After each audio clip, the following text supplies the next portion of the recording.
जय Hind. Class 12th के students कैसे हैं आप लोग? बच्चे बहुत अच्छे होंगे, पढ़ाई आपकी बहुत अच्छी चल रही होगी।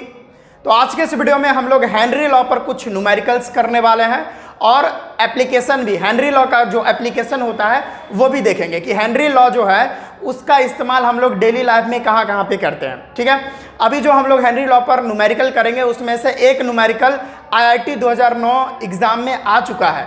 ठीक है, तो आइए स्टार्ट करते हैं। मेरा नाम है विजेतानंद और आप देख रहे हैं आप ही का चैनल एकलव्य वाटिका। तो आइए स्टार्ट करते हैं। पहला क्वेश्चन है कि KH for CO2 at 298 Kelvin is 1.67 into 10 to the power 8 pascal. यानी आपको गिवन क्या क्या दे रखी है, गिवन डाटा पहले आप लिख लो। KH की जो वैल्यू है वो आपको दे रखी है 1.67 into 10 to the power 8 पास्कल। नेक्स्ट है calculate the mass of CO2। आपको कैलकुलेट क्या करना है? मास ऑफ CO2 कैलकुलेट करना है। मास ऑफ CO2 आपको कैलकुलेट करना है। और क्या दे रखा है?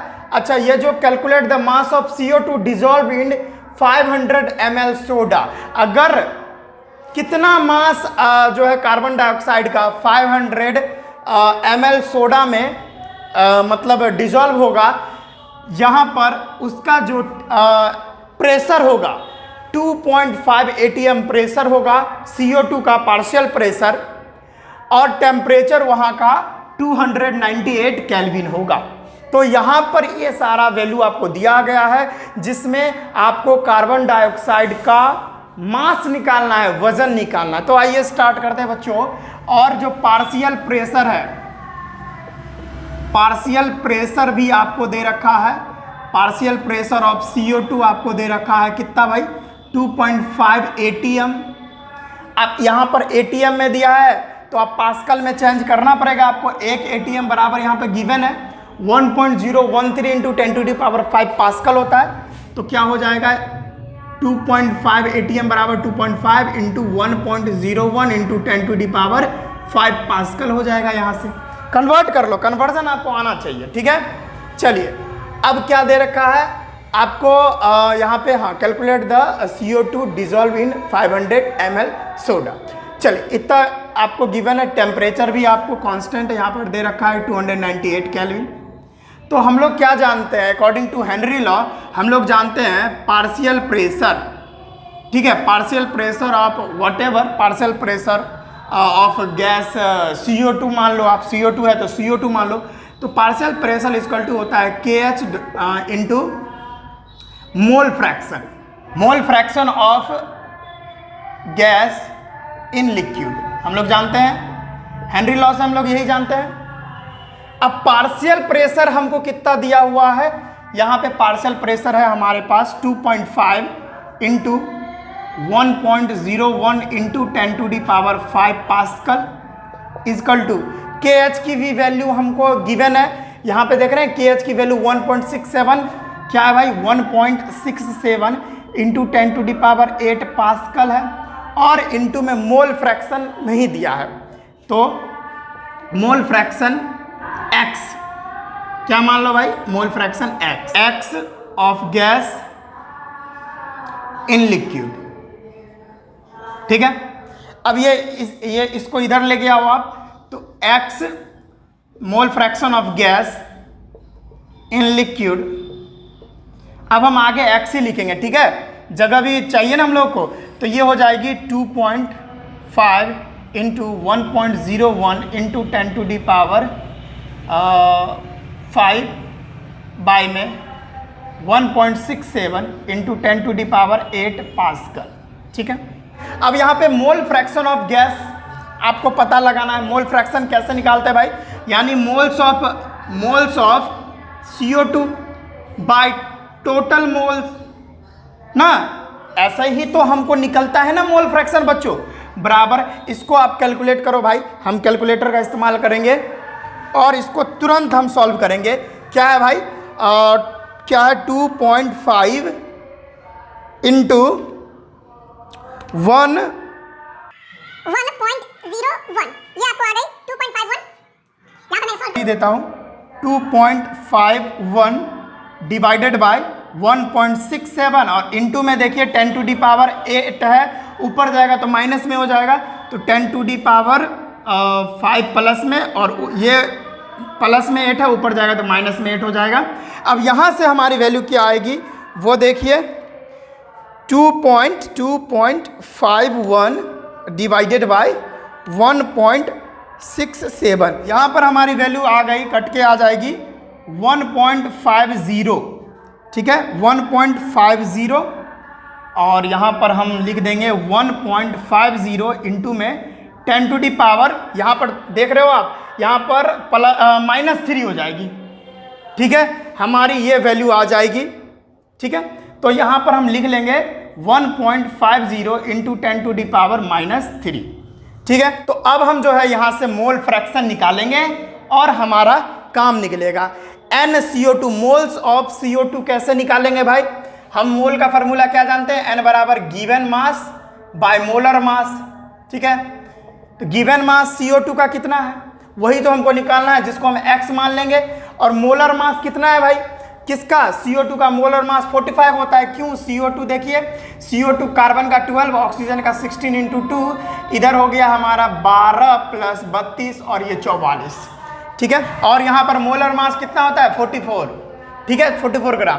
तो यहाँ पर N की वैल्यू कार्बन डाइऑक्साइड के लिए हम यहाँ पर x/44 लिख सकते हैं। तो मैं यहाँ लिखूंगा x/44 divided by N total. N total बोले तो N टोटल का क्या मतलब है यहाँ पर कि N mole of CO2 plus moles of water, क्योंकि वाटर में ही तो डिजॉल्व हो रहा है ना भाई, वाटर में ही डिजॉल्व हो रहा है, समझ में आ रहा है, वाटर में डिजॉल्व हो रहा है। तो ये दोनों का मोल्स हमको पता करना होगा, तब N टोटल मोल्स हमको निकलेगा। अब यहाँ पर देखिए मोल का जो फ्रैक्शन है ये 1.50 -3 आ रहा है। इसका मतलब यह है कि यहाँ पर जो मोल्स होंगे ना कार्बन डाइऑक्साइड के जो मोल्स होंगे बहुत ही कम होंगे as compared to the moles of water, ठीक है। यानी मोल्स ऑफ वाटर बहुत ज़्यादा होगा और यहाँ पर जो मोल्स ऑफ कार्बन डाइऑक्साइड होंगे वो बहुत कम होंगे। इसी के लिए यहाँ पर कार्बन डाइऑक्साइड का मोल यहाँ पर हम क्या कर देते हैं, नेगलेक्ट ले देते हैं, यानी इसको 0 मान लेते हैं, ठीक है। यहाँ पर हम इसको 0 मान लिए और यहाँ पर हम सिर्फ वाटर का ही मोल्स लिखेंगे। वाटर का मोल्स कैसे निकलेगा, N, यहाँ पर वाटर को मोल्स निकालने के लिए यहाँ पर इसका मास कैसे निकालोगे आप, ठीक है ना। यहाँ पर जो वाटर है उसमें गिवन मास क्या दे रखी है भाई, यहाँ पर देखो 500 ml दे रखी है, 500 यहाँ पे बता देता हूँ 500 ml दे रखी है। इसके लिए जो डेंसिटी होती है वो 1 ग्राम पर ml होता है। क्या होता है, 1 ग्राम पर ml होता है और डेंसिटी बराबर होती है गिवन मास बाय वॉल्यूम। तो यहाँ पर डेंसिटी 1 ग्राम पर ml इक्वल टू मास नहीं पता है, वही पता लग जाएगा। और वॉल्यूम कितना है 500 ml है, 500 ml है। और यहाँ से क्या आ जाएगी m की वैल्यू, यहाँ से देखो m की वैल्यू हमारे पास आ जाएगी 500 और ये ml से ml चल जाएगा तेल लेने, ग्राम 500 ग्राम। तो मैं यहाँ पर क्या लिख दूंगा, गिवन मास कितना है भाई, गिवन मास हमारा अभी निकल गया 500 ग्राम। और मोलर मास क्या होता है वाटर का, वो तो हमको पता है 18 ग्राम होता है। तो यहाँ पर हम N के जगह पे यहाँ पर N टोटल यानी यहाँ पर हम क्या लिख सकते हैं 500 डिवाइडेड बाय 18, ठीक है। और इक्वल टू वैल्यू हो जाएगी 1.50 इंटू 10 टू दी पावर -3। इतना तक समझ में आया। अभी हम इसको मिटाएंगे, पहले इतना आप नोट करेंगे, पहले आप इतना नोट करेंगे, आई थिंक इतना आप नोट कर लिए हैं। तो इसको हम मिटाएंगे, तो इधर हम थोड़ा साफ कर लेते हैं ताकि हमारी वैल्यू आ जाए। आई थिंक आपने पीछे नोट कर लिया होगा। चलो भाई, अब यहाँ पर हम इस टर्म को इधर ले जाते हैं तो क्या हो जाएगा, या क्या हो जाएगी भाई, यानी अब हमको x निकालना है। x बोले तो क्या, x हम क्या माने हैं, x हो जाएगा। यहाँ x का मतलब क्या है, अरे भाई मास ऑफ CO2।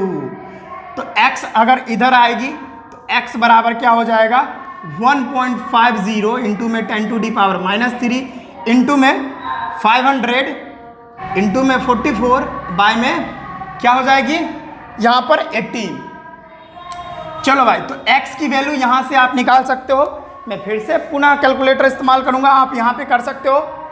ठीक है, आप भाई खुद से करना, अभी टाइम बहुत लग जाएगा, इसी के लिए मैं कैलकुलेटर इस्तेमाल करूंगा।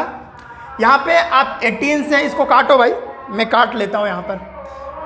500 इंटू 44 वैल्यू आ जाएगी कितनी आ गई, यहाँ पर आ गई 2200, कितना आ गया 22,000 आ गया, वेरी सॉरी, और इंटू 1.50, ठीक है, इसको हम कर लेते हैं इंटू 1.50। अब वैल्यू आ गई 33,000, इसको काट के मैं लिखूंगा 33,000, ठीक है, डिवाइडेड बाय 18 और यहाँ पर 10⁻³ अब x की वैल्यू बहुत आसान हो जाएगी। अब ये जो आया है 33,000 डिवाइडेड बाय 18, ये आपको वैल्यू दे देगी, कितनी वैल्यू दे देगी 1833.33, तो यहाँ पर वैल्यू आ जाएगी 1833.33 इंटू 10⁻³ अब साइंटिफिक नोटेशन पे सजा दो भाई, ये पॉइंट 1 डिजिट 2 डिजिट 3 डिजिट इधर खिसकेगा तो x क्या हो जाएगा 1.83 इंटू में क्या होगा, कुछ नहीं होगा क्योंकि 10⁻³ है। अब हमने इधर घसका दिया तो यहाँ पर खेल तो यहीं पे ख़त्म हो गया और इतना ग्राम हो जाएगा, ठीक है। तो देखो भाई इतना आंसर आया है, इतना आंसर है ऑप्शन में, तो 1.8 ग्राम है, तो 1.83 ग्राम है, तो अप्रॉक्स में ये आ रहा है, तो ये ऑप्शन हमारा सही हो जाएगा। तो इस तरह से आप क्वेश्चन को सॉल्व कर सकते हो। तो जल्दी से आप नोट कीजिएगा, बहुत इजी क्वेश्चन था, इसमें कोई दिमाग लगाना था ही नहीं, बस फॉर्मूला पर बेस था, इसको हम कर लिए हैं। तो जल्दी से नोट कीजिएगा, हम नेक्स्ट क्वेश्चन ले रहे हैं। तो देखिए बच्चों, अब एक शानदार क्वेश्चन आपके लिए प्रस्तुत है जो कि जेईई 2009 में पूछा गया है। बहुत ही कंसेप्चुअल क्वेश्चन है, बस इसको ध्यान से पढ़िएगा तभी बनेगा, ठीक है, बस ध्यान से पढ़िए, कंसेप्ट है इसमें, ठीक है। अब डायरेक्ट ऐसे नहीं आप कुछ भी कर देना आपको, ठीक है, सबसे पहले इसको समझो और तब देखो भाई क्या है।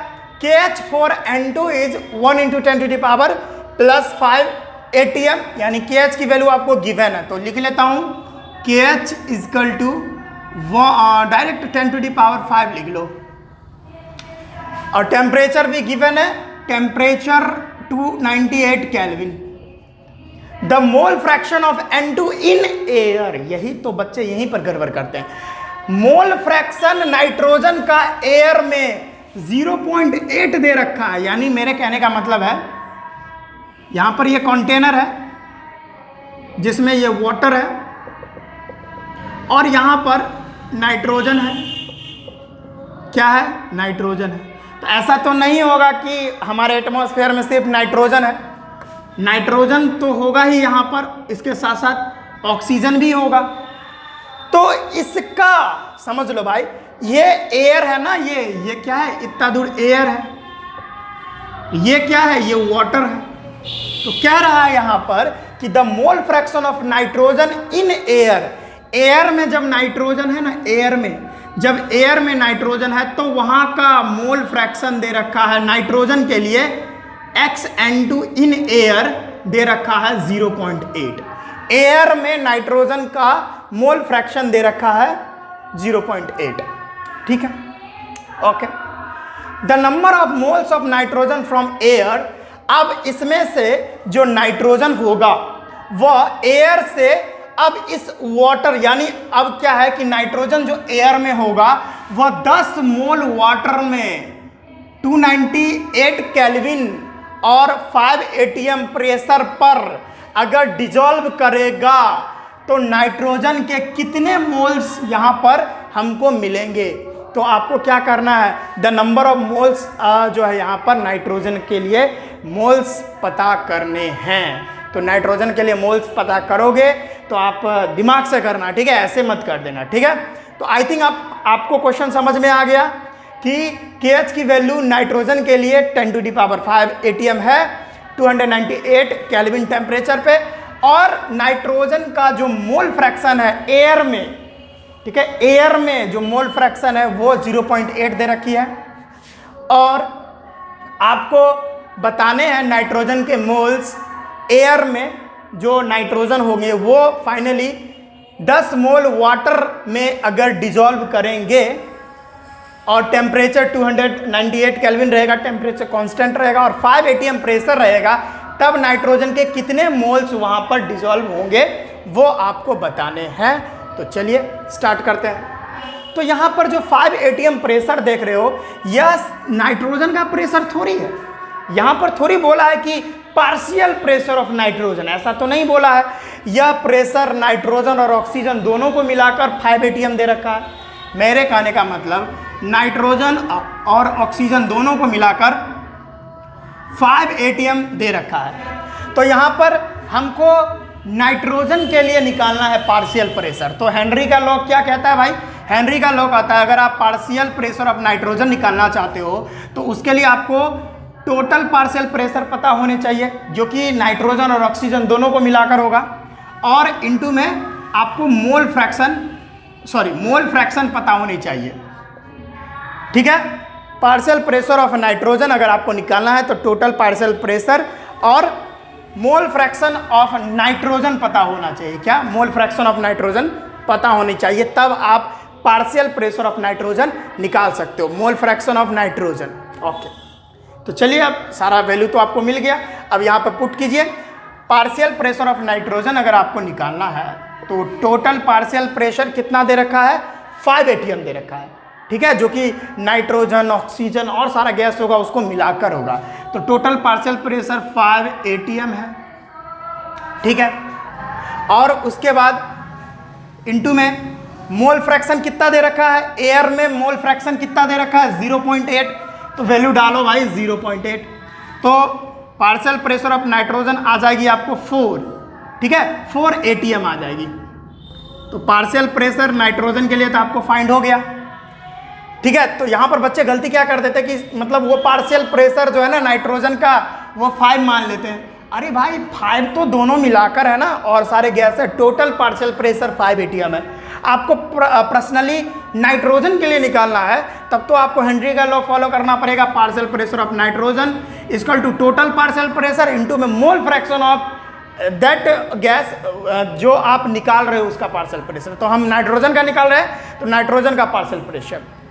ठीक है, नाइट्रोजन के लिए निकालना है तो नाइट्रोजन का मोल फ्रैक्शन हम यहाँ पे लिख लेंगे। समझ में आया? चलो भाई ओके। तो चलिए, तो बच्चे यहाँ पर गलती कर देते, तो मैं बता दिया कि भाई टोटल पार्शियल प्रेशर वो टोटल है, वो और सारे गैस के मिलाकर है वो 5 atm।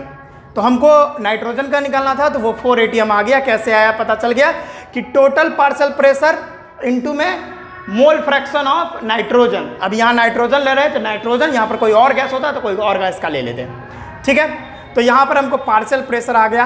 अब आराम से आप क्या करो भाई, अब आराम से हेनरी का लॉ लगा दो और आपकी वैल्यू यहाँ पर आपके सामने रहेगी, आपके कदमों में रहेगी। ठीक है, तो आप निकालना चाह रहे हो partial pressure of nitrogen equal to क्या होता है? KH into mole fraction of nitrogen. यही होता है भाई, कोई दिक्कत है क्या? चलो अब यहाँ से वैल्यू निकाल लो, सारा चीज़ क्लियर हो जाएगा। क्यों? तो बहुत ईजी था, जेई में सवाल आया था, है इजी, लेकिन बस सोचना था। बच्चे यहीं पर बहुत बार गलती कर देते हैं। तो पार्शियल प्रेशर ऑफ नाइट्रोजन कितना आ गया? 4 atm आ गया। 4 atm इक्वल टू KH की वैल्यू आपको पहले से दे रखी है, कितनी है भाई? 10 to the power 5। तो यहाँ पे 10 to the power 5 और इनटू में मोल फ्रैक्शन नाइट्रोजन का कितना है? अभी मोल फ्रैक्शन नाइट्रोजन का 0.8 मत रख देना भाई, वो एयर में था, वो एयर में था। अब ये जो नाइट्रोजन डिजॉल्व हो गया, सोल्यूबल हुआ इस वाटर में, तब कितना, यानी तब कितना इसका मोल फ्रैक्शन आएगा वो आपको बताने हैं। ठीक है, समझे? तो यहाँ पर मोल फ्रैक्शन ऑफ N2 लिख दो। तो यहाँ पर आएगा XN2 equal to 4 atm by 10 to the power 5 और यहाँ से हो जाएगा 4 इंटू 10 to the power -5, क्योंकि ये +5 है, ऊपर जाएगा तो माइनस में हो जाएगा। अब यहाँ पर क्या करो, मोल फ्रैक्शन निकालने के लिए कैसे मोल फ्रैक्शन ऑफ नाइट्रोजन निकालना है तो कैसे पता चलेगा भाई? क्योंकि देखो यहाँ पर 10 to the power -5 आया है तो नाइट्रोजन का जो मोल्स होगा वो बहुत बहुत कम होगा। तो यहाँ पर moles of nitrogen divided by moles of nitrogen plus moles of water. और वाटर का मोल्स तो हमको गिवन है भाई, देखो यहाँ पे दिख रहा है ना, मोल्स ऑफ वाटर कितना है, 10 मोल में ये डिजोल्व हो रहा था, तो मोल यहाँ पे 10 दे रखा है। ठीक है, अब 10 के सामने तो यहाँ पे नाइट्रोजन का मोल्स तो बहुत कम होगा। समझ में आया, कोई प्रॉब्लम है? अच्छा, यहाँ पर ऑक्सीजन भी है तो ऑक्सीजन भी डाल दो, लेकिन उसका तो कोई मतलब ही नहीं यहाँ पे बनेगा। ठीक है, तो इतना बराबर हो जाएगा 4 × 10⁻⁵। तो यहाँ पर मोल्स ऑफ नाइट्रोजन हम यहाँ पे नेगलेक्ट कर सकते हैं, 0 ले सकते हैं, कोई दिक्कत नहीं है, क्योंकि ये यहाँ पे वाटर के सामने, वाटर के मोल के सामने भाई नाइट्रोजन का मोल्स तो फीका पड़ जाएगा, इसी के लिए इसको नेगलेक्ट करेंगे। यहाँ पर मोल्स ऑफ नाइट्रोजन क्या आ जाएगा, क्रॉस मल्टीप्लाई करो भाई, 4 × 10⁻⁵ और इंटू में 10, तो मोल्स ऑफ नाइट्रोजन यहाँ पे आ गया 4 × 10⁻, ये किधर जाएगा, माइनस हो जाएगा 10⁻⁴। तो यहाँ पर आपको मोल्स कह रहा था, नाइट्रोजन का मोल्स कह रहा था निकालने के लिए, तो नाइट्रोजन का मोल्स कितना हो जाएगा, 4 × 10⁻⁴, 4 × 10⁻⁵ है, 4 × 10⁻⁴, बी नंबर ऑप्शन सही हो जाएगा। तो इसमें जो है ना नाइट्रोजन के कितने मोल्स यहाँ पर फाइंड होंगे, कितने मिलेंगे हमको, 4 × 10⁻⁴ मोल्स मिलेंगे नाइट्रोजन के। ठीक है, ये जेई 2009 में आ चुका था, तो मैंने इसको सॉल्व करवा दिया। इसको जल्दी से नोट करेंगे बच्चों।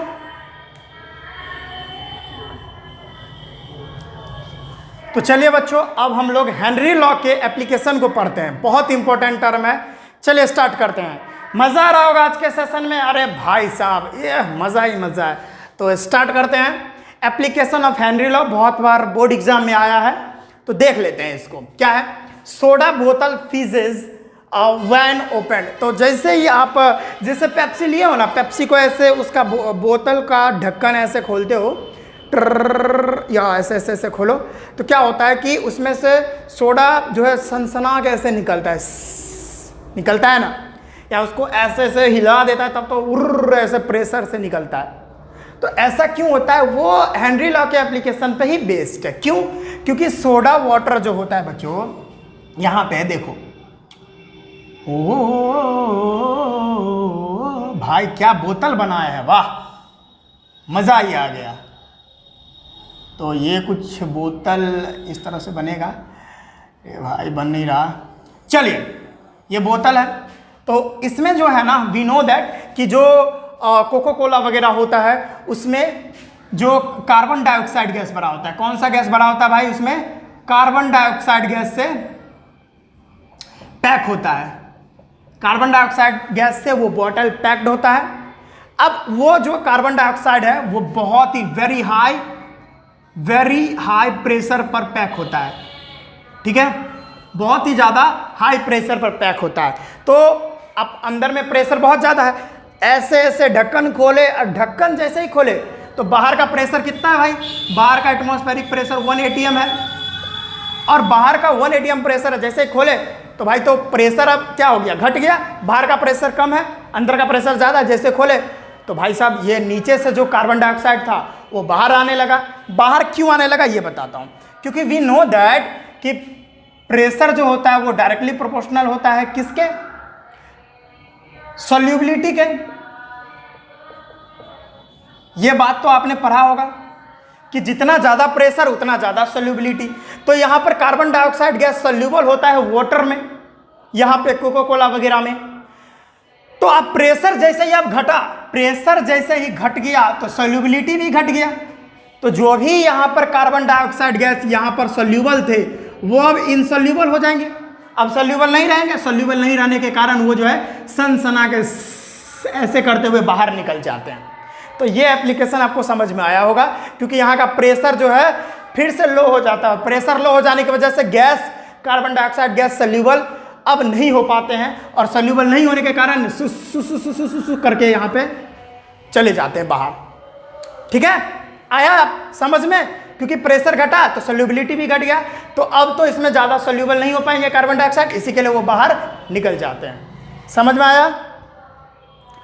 अब देखिए, ये तो एक एप्लीकेशन समझ में आया। अगला एप्लीकेशन है एनोक्सिया का।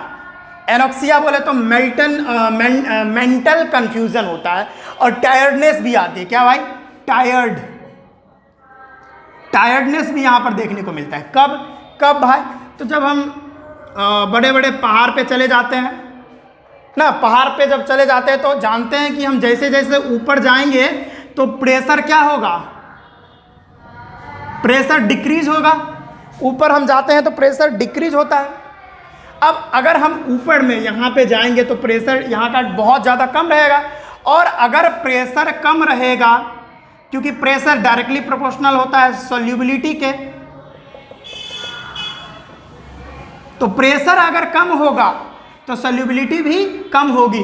तो वहाँ पर जो हम सांस ले रहे हैं, ऑक्सीजन जो हम एटमॉस्फेयर से जो ऑक्सीजन ले रहे हैं वो डिसॉल्व नहीं हो पाएंगे हमारे ब्लड में, क्योंकि ब्लड हमारा सॉल्वेंट होता है और ऑक्सीजन जो है सॉल्यूट होता है और ऑक्सीजन गैस है। तो कम प्रेशर पर तो हमारा ऑक्सीजन गैस हमारे ब्लड में सल्यूबल नहीं हो पाएंगे, और अगर ब्लड में ऑक्सीजन सल्यूबल नहीं होगा, ऑक्सीजन अच्छे से डिसॉल्व नहीं होगा, तो हमको प्रॉब्लम तो आएगी। ठीक है, हमारे ब्रेन को अगर ऑक्सीजन सप्लाई नहीं मिलेगा तो प्रॉब्लम तो आएगी, जिसके वजह से हमारा मेंटल कन्फ्यूज़न आने लगता है, कुछ चीज़ में कन्फ्यूज़न आने लगता है, कुछ चीज़ भूलने लगते हैं, थकावट आने लगता है। ये सारा प्रॉब्लम्स हमको देखने को मिलता है कब, जब हम हायर एल्टीट्यूड पे जाते हैं, बड़े बड़े जगहों पे जाते हैं जहाँ पर प्रेशर बहुत कम हो जाता है, तो सॉल्युबिलिटी घट जाती है और हमारे ब्लड में ऑक्सीजन डिसॉल्व नहीं हो पाता है, और ये सारा एनोक्सिया का प्रॉब्लम हमको देखने को मिलता है, यानी मेंटल कन्फ्यूज़न देखने को मिलता है, और थकावट भी होती है हमारी शरीर में।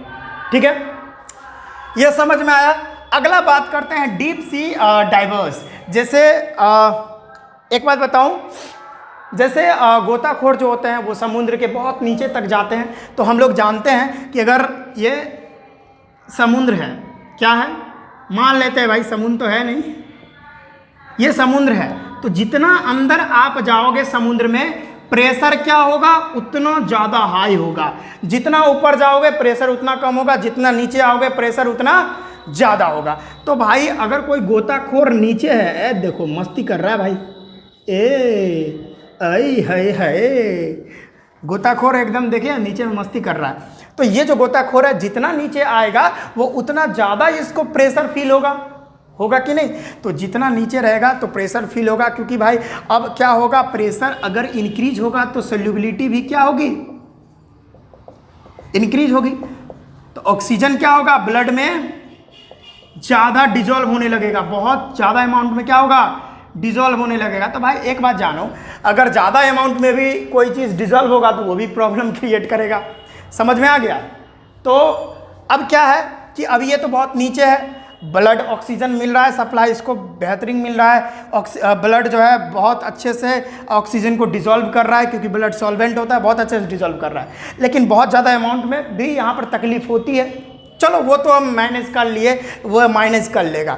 लेकिन जैसे ही ये समुद्र से बाहर निकलेगा तो प्रेशर फिर से क्या होगी, प्रेशर फिर से थोड़ी घट जाएगी, प्रेशर क्या होगी, घट जाएगी। यहाँ पर प्रेशर ज़्यादा था, अब ऊपर जाएंगे तो प्रेशर घट जाएगी, तो जिससे एकाएक प्रेशर में बदलाव आने के कारण उसके शरीर में बहुत सारा प्रॉब्लम आता है।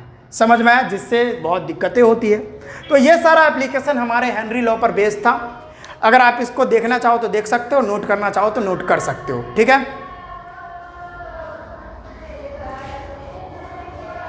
ठीक है बच्चों, तो आपने इसको नोट कर लिए होंगे। तो अगर इसका आप प्रॉपर नोट्स चाहते हैं, हैंड रिटन नोट्स, तो आप मेरे एप्लीकेशन को डाउनलोड करें, लिंक आपको डिस्क्रिप्शन में मिल जाएगा। वहाँ पर कुछ पेड बैचेज भी चलती है जो आपको मिनिमम कॉस्ट में आपको अवेलेबल हो जाएगी। उसके साथ साथ वहाँ पर पेड बैचेज में टेस्ट सीरीज, प्रॉपर नोट्स, तो एवरीथिंग वहाँ पर अवेलेबल है। ठीक है, तो वहाँ पे जाइए और वहाँ पर इनरोल कीजिए। ठीक है, मिनिमम, बहुत ही ज़्यादा मिनिमम कॉस्ट में आपको सारा चीज़ अवेलेबल हो जाएगा। ठीक है, 49 रुपीज़ में आपको केमिस्ट्री का पूरा कोर्स मिल रहा है 1 साल के लिए, तो ज़रूर वहाँ पर जाके देखें। ठीक है, तो जाने से पहले कुछ महफिल में रंग जमा लेते हैं। जूते फटे पहन के आकाश पर चढ़े थे, जूते फटे पहन के आसमान पर चढ़े थे, सपने हमारे हरदम औकात से बड़े थे। सिर काटने से पहले दुश्मन ने सिर झुकाया, सिर काटने से पहले दुश्मन ने सिर झुकाया, जब देखा हम निहत्थे मैदान में खड़े थे।